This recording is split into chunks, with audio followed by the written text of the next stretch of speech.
नमस्कार, स्वागत है आपका हमारे इस YouTube चैनल पर। मैं मुनमुन श्रीवास्तव आपका हार्दिक अभिनंदन करता हूं। दिल्ली विश्वविद्यालय में ऑफलाइन एग्जाम्स चल रहे हैं और आज हमारे साथ हैं डॉक्टर रूपेश, जो कि ड्यू के किरोड़ीमल कॉलेज में असिस्टेंट प्रोफेसर हैं केमिस्ट्री के। स्वागत है डॉक्टर रूपेश हमारे चैनल पर। डॉक्टर रूपेश, हम ये आपसे जानना चाहते हैं कि क्या ऑफलाइन एग्ज़ाम्स को लेकर बच्चे बहुत फेमिलियर हैं और या आपको कोई दिक्कत नज़र आ रही है? प्रणाम।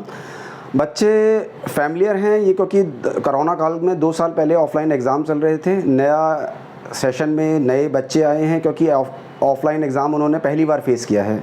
कुछ रेगुलर बच्चों को इस कॉन्फिडेंस से जूझना पड़ रहा है कि ये ऑनलाइन एग्ज़ाम से जब ऑफलाइन एग्ज़ाम में आए हैं तो उनके कॉन्फिडेंस में थोड़ी कमी नज़र आ रही है। जैसे कि कुछ बच्चे हैं कि 1 घंटे के अंदर ही अपनी कॉपी दे के जा रहे हैं और कुछ बच्चे ऐसे भी हैं जो 3 घंटे निरंतर लिखते जा रहे हैं।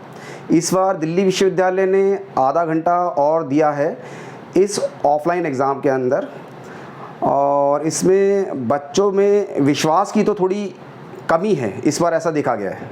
तो क्या वो SOL के स्टूडेंट्स हैं या रेगुलर के हैं? SOL के स्टूडेंट्स कुछ ज़्यादा इसमें इस बार देखा जा रहा है कि SOL के स्टूडेंट के आत्मविश्वास में कमी है और रेगुलर में ये चीज़ कम है। तो SOL के साथ जो आपको ये जो कमियां दिख रही हैं, तो ऐसा क्यों लग रहा है आपको? देखिए, एक बिगर देखे एग्ज़ाम को लिखना और एक देखकर एग्ज़ाम को लिखने में ये क्षमताओं का फ़र्क है जो विद्यार्थी में आता है। और जो विद्यार्थी बिगर देखे जब परीक्षा का प्रयास करता है तो उसके आत्मविश्वास में एक कमी तो आएगी। अगर आप देखें, ऐसे एक शिक्षक के तौर पे मेरा एक अनुभव है। नहीं तो SOL के बच्चों की शिकायत थी कि उनको स्टडी मटेरियल टाइम से नहीं मिला, उनकी क्लासेस नहीं हुई। तो क्या मतलब जो कॉन्फिडेंट वो नहीं दिख रहे हैं, उसके पीछे ये भी एक कारण है? हाँ, ये कारण हो सकता है। SOL के विद्यार्थियों की ऑनलाइन क्लासेस समय पे नहीं हो पाई और कुछ बैचेस बड़े होने की वजह से, क्योंकि एक प्राध्यापक अपना 100 बच्चों का जो बैच ले पा रहा है उसमें क्वालिटी की तो कमी आएगी। और दूसरा, ये भी शिकायतें कुछ ऐसी पाई गई हैं कि जो मटेरियल ऑनलाइन समय पे ना मिल पाना बच्चों के आत्मविश्वास में कमी लाता है। तो जो ये बच्चे एग्ज़ाम दे रहे हैं, कभी आपसे किसी बच्चे ने चर्चा भी की कि सर हम फेल हो जाएंगे और जो है ऑनलाइन ही करा देते तो ज़्यादा अच्छा रहता? हाँ, ये कुछ बेटियों की ऐसी चर्चा ही, जो बेटियां थी SOL में, उन्होंने ऐसी चर्चाएं की और उन्होंने विश्वविद्यालय में अपनी ये विनती भी विश्वविद्यालय को दी है लिख के कि इस तरह की इस बार OB एग्ज़ाम हो जाना चाहिए रादर देन ऑफलाइन एग्ज़ाम। तो ये समस्या तो देखने को इस बार आई हैं। लेकिन आई तो है, लेकिन एग्ज़ाम तो ऑफलाइन ही हो रहे हैं। तो अभी आप बच्चों को क्या एडवाइस करेंगे, क्योंकि एग्ज़ाम शुरू है और अभी ऑनर्स के चल रहे हैं, इसके बाद BA प्रोग्राम और BCom प्रोग्राम के होंगे? मेरा यही आग्रह रहेगा विद्यार्थियों के SOL के कि अपना सिलेबस जो भी है वो उसको ध्यान से पढ़ के और अपने टीचरों से एडवाइस करके क्या किस तरह का syllabus with in the system frame of work में पढ़ के ही जाएं।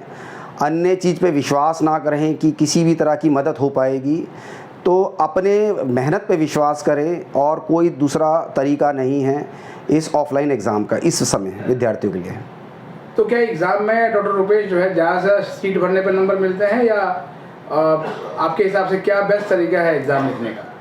देखिए, जो दिल्ली विश्वविद्यालय का जो एग्ज़ामिनेशन पैटर्न है उसमें प्रश्न क्या है, उसको कितनी सतह तक गहराई तक उसका जवाब देना है। जो विद्यार्थी रेगुलर क्लासेस में रहा है ऑफलाइन या ऑनलाइन, वो विद्यार्थी विषय का में आंसर दे पाएगा। शीट ज़्यादा भरनी है कम भरनी है, इससे मार्क्स का कोई लेना देना नहीं है। तो SOL के बच्चे तो जनरली 10 ईयर्स से तैयारी करते हैं, तो क्या 10 ईयर्स बेस्ट हैं तैयारी करने के लिए? देखिए, रेफर्ड जो बुक्स होती हैं जो शिक्षक के द्वारा बताई गई हैं वही उचित किताबें होती हैं। 10 ईयर्स एक लास्ट के 10 सालों के क्वेश्चन बैंक हो सकता है, उसके आंसर पे एक शिक्षक उसके लिए एडवाइस नहीं करेगा कि उसके आंसर क्या है। क्वेश्चन वो देख सकता है विद्यार्थी। रूपेश जी, इस बार एग्ज़ाम ब्रांच ने आधा घंटा बच्चों को ज़्यादा दिया है और ये भी कहा था कि क्वेश्चंस में चॉइस बहुत होंगी, तो क्या इस आधा घंटा एक्स्ट्रा देने का कोई फ़ायदा दिख रहा है? देखिए, एग्ज़ामिनेशन ब्रांच ने बहुत ही उचित निर्णय लिया, बच्चों को एक राहत देने का निर्णय है कि आधा घंटा ज़्यादा देखें, उनकी घबराहट को कम करना। अब बच्चे इस आधे घंटे का कैसे लाभ उठाएंगे ये बच्चों ने तय करना है, और वो किस तरह से एग्ज़ाम की तैयारी करके आते हैं। तो आपको लग रहा है कि इससे फ़ायदा हो रहा है? कुछ फ़ायदा है, मेरा ये अनुभव है, क्योंकि अगर आप देखें रेगुलर विद्यार्थी और एसएल विद्यार्थियों को जब आधा घंटा मिल रहा है तो एक राहत देने वाली चीज़ है। और कुछ विद्यार्थियों में ऐसा पाया गया कि उनके लिए आधा घंटा भी उनके लिए लाभदायक नहीं रहा, कुछ विद्यार्थियों में। मतलब ये है कि वो पहले ही पेपर पूरा कर ले रहे हैं? हाँ जी। यानी कि मतलब दोनों तरह की चीज़ें दिख रही हैं। हाँ। कुछ कॉन्फिडेंट हैं और कुछ कॉन्फिडेंट नहीं है। हाँ जी, दोनों तरह का अनुभव देखने को आया है। दोनों तरह का अनुभव है। हाँ जी। अभी जो कुछ एग्ज़ाम बचे हुए हैं ऑनर्स कोर्सेज में, तो ऑनर्स के बच्चे तो वैसे पढ़ाकू माने जाते हैं। क्या आपको लगता है कि सच में अब जो है वो हमें उस ऑनलाइन एग्ज़ाम की एरा से बाहर निकल के ऑफलाइन एरा में आ जाना चाहिए? बिल्कुल, अभी उचित माहौल भी है। ऑनलाइन से ऑफलाइन में दिल्ली विश्वविद्यालय आ चुका है और आ जाना है चाहिए, क्योंकि जो साक्षात्कार में जो विद्यार्थी सीखता है वो ऑनलाइन में विद्यार्थियों की ही एक इस तरह की कंप्लेंट है, वो नहीं सीख पाए। ये अनुभव ऐसा आया है, जो विद्यार्थी ऑनलाइन से ऑफलाइन में आए हैं उन्होंने ही के अनुभव ये बता पा रहा हूँ। मेरी क्लास में भी उन विद्यार्थियों ने बताया कि अब ज़्यादा सीखने को मिल रहा है। अब ज़्यादा सीख रहे हैं बच्चे? हाँ जी। एक और चीज़ है कि अभी जो सेकेंड सेमेस्टर की जो क्लासेस शुरू हुई हैं, ज़्यादातर जगहों पे वो ऑनलाइन चल रही हैं। तो आपको नहीं लगता कि भविष्य में अगर ऑनलाइन में क्लासेस चल रही हैं तो ऑनलाइन एग्ज़ाम की भी डिमांड उठेगी? देखिए, ये बहुत ही ऐसा एक प्रश्नवाचक चिन्ह है। दिल्ली विश्वविद्यालय ने ऑफलाइन क्लासेस स्टार्ट की थी। कुछ हो सकता है कुछ संस्थानों ने एग्ज़ामिनेशन के दौरान सुविधाओं को, विद्यार्थियों की शिक्षा सुविधाओं को देखते हुए ऑनलाइन क्लासेस स्टार्ट की हुई, लेकिन दिल्ली विश्वविद्यालय का ऐसा कोई सर्कुलर नहीं है कि आपको ऑनलाइन क्लासेस करनी है। लेकिन कॉलेजेस तो ऑनलाइन क्लासेस चला रहे हैं और 1 महीने का ज़्यादातर जो है वो शेड्यूल उन्होंने बनाया है कि क्लासरूम नहीं है, इसी वजह से ये ऑनलाइन क्लासेस हो रही हैं।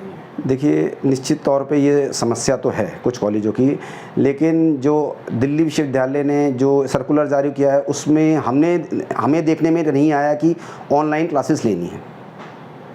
दिल्ली विश्वविद्यालय ने, यानी ये कॉलेजेस का इंडिविजुअल मामला है? ये कॉलेज का अपना निर्णय हो सकता है। तो इस निर्णय मान लिया कि कॉलेज चाहे तो ऑनलाइन लगा ले, लेकिन स्टूडेंट्स चाहे तो उनको ऑनलाइन की सुविधा ना दे, ये तो फिर दो अलग अलग बातें हो गई। हाँ जी, ये दोहरी बात है, जिससे विद्यार्थी बड़ी विकट परिस्थिति में पड़ जाता है। जब उसकी सुविधा है तो उसकी सुविधा के अनुकूल काम नहीं किया जा रहा, लेकिन इस पे संवाद करके इस एडमिनिस्ट्रेशन से इस चीज़ का समाधान निकाला जा सकता है। तो आप अभी जो है वो विद्यार्थियों को एक लाइन में क्या संदेश देंगे? मेरा यही संदेश है, शिक्षा का एक महत्वपूर्ण जो पहला प्रयास है वो सीखना है। दूसरा जो प्रयास है सीख के सिखाना है। यही मेरा संदेश है। बहुत बहुत धन्यवाद रुपेश जी। नमस्कार, धन्यवाद।